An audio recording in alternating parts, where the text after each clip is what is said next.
देव मिळवण्यासाठी मोठे यज्ञ, कठीण व्रत, महागडी दाने आणि अवघड कर्मकांड करणे आवश्यक आहे का? की सर्वसामान्य माणसालाही सहज साधता येईल असा परमेश्वर प्राप्तीचा मार्ग आहे? समर्थ रामदास स्वामी आजच्या श्लोकातून ह्याच प्रश्नाचे उत्तर अत्यंत सोपं आणि थेट देत आहेत. श्लोक क्रमांक 74. बहुता परी संकटे साधनाची, व्रते दान उद्यापने ते धनाची, दिनाचा दयाळू मनी आठवावा, प्रभाते मनी राम चिंतित जावा. जय जय रघुवीर समर्थ. मागील श्लोकात समर्थाने सांगितले की देहाला कितीही दुःख झाले तरी रामनामाचा आधार घेतला तर त्या दुःखाची तीव्रता कमी होते. आता ह्या श्लोकात ते साधनेचाच कसा आणि साधनेचाच विचार पुढे नेतात. परमेश्वर प्राप्तीसाठी अनेक साधना मार्ग सांगितले गेले आहेत. यज्ञ, याग, व्रत, दान, तप, उपवास, तीर्थयात्रा. पण प्रत्येकाला हे सर्व करणे शक्य असतेच असं नाही. काही साधनांसाठी पैसा लागतो, काहींसाठी वेळ लागतो, काहींसाठी शरीराची ताकद लागते, तर काहींसाठी योग्य मार्गदर्शक आवश्यक असतो. म्हणून समर्थ एक अत्यंत महत्त्वाची गोष्ट सांगतात. ज्यांच्याकडे काहीच नाही त्यांच्याकडेही भगवंताचे नाव घेण्याचा अधिकार आहे. म्हणून ते म्हणतात, दिनाचा दयाळू श्रीराम सतत आठवत राहा. समर्थ सांगतात, बहुता परी संकटे साधनाची, म्हणजे परमेश्वर प्राप्तीसाठी अनेक साधना मार्ग आहेत, पण प्रत्येक मार्गात काही ना काही अडचण आहे. कोणाला कठोर उपवास करावे लागतात, कोणाला दीर्घ तपश्चर्या करावी लागते, कोणाला तीर्थयात्रा करावी लागते, कोणाला यज्ञ याग करावे लागतात. सामान्य गृहस्थासाठी हे सर्व नेहमीच शक्य होते असं नाही. भगवद्गीतेमध्ये भगवान श्रीकृष्ण साधकाचे 3 प्रकार सांगतात. सात्विक, राजस आणि तामस असे 3 प्रकारचे साधक असतात. जसा आहार तशी श्रद्धा, जशी श्रद्धा तशीच उपासना. राजस प्रवृत्तीचा मनुष्य अनेकदा दिसणाऱ्या धर्माकडे आकर्षित होतो. मोठमोठे यज्ञ, भव्य आयोजन, प्रसिद्धी, मान सन्मान यामध्ये त्याला समाधान वाटते.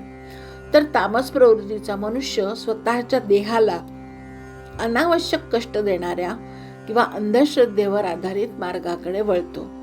भगवद्गीतेमध्ये भगवान श्रीकृष्ण अशा लोकांविषयी म्हणतात, अशा कठीण मार्गात क्लेश हे अधिक असतात.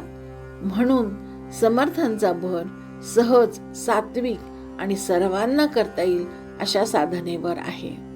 व्रते दान उद्यापने ते धनाची. व्रत, उद्यापने, यज्ञ, दानधर्म या अनेक गोष्टींमध्ये धन खर्च होतो. योग्य पुरोहित मिळाला पाहिजे, विधी योग्य प्रकारे झाले पाहिजेत, मंत्रोपचार अचूक झाले पाहिजेत.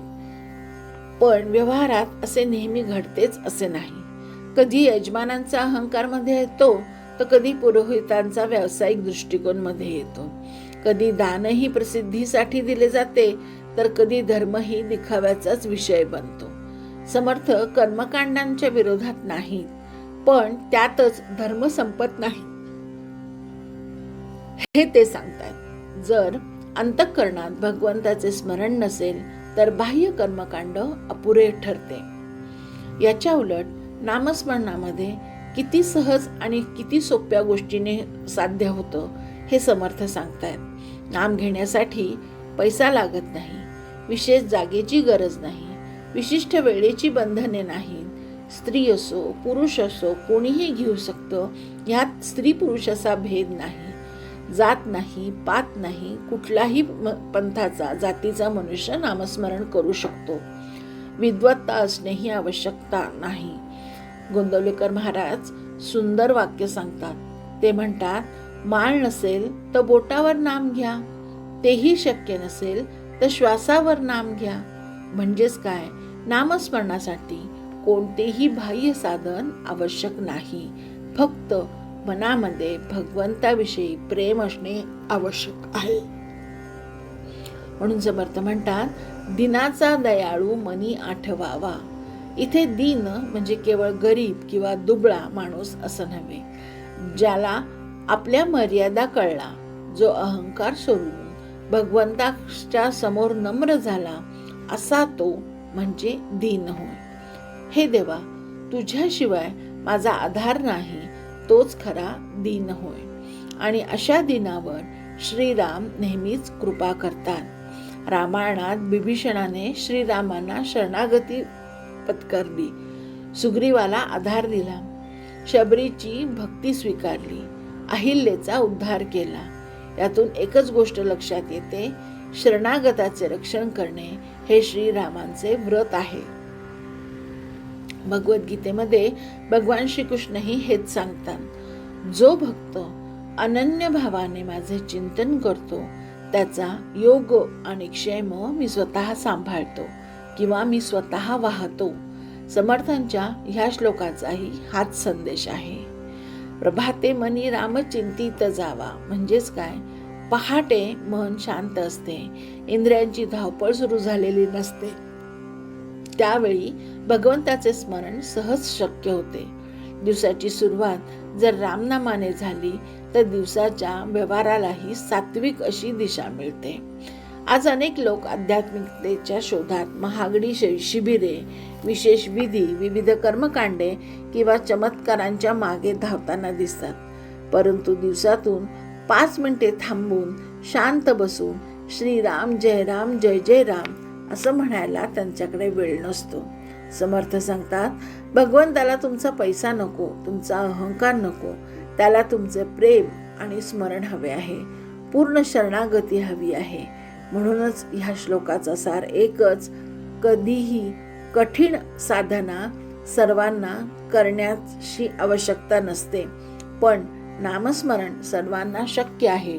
म्हणूनच दीनदयाळ श्रीरामांचे प्रेमाने स्मरण करा आणि प्रत्येक दिवसाची सुरुवात रामचिंतनाने करा. जय जय रघुवीर समर्थ. ह्या श्लोकाचा अर्थ मला जसा समजला तसा मी सांगण्याचा प्रयत्न केला आहे. यात जर काही त्रुटी किंवा न्यून असेल तर क्षमस्व. ह्या श्लोकांप्रमाणेच इतरही श्लोकांचे अर्थ जर आपल्याला जाणून घ्यायचे असतील तर कृपया माझ्या चॅनलला सबस्क्राईब करा. धन्यवाद.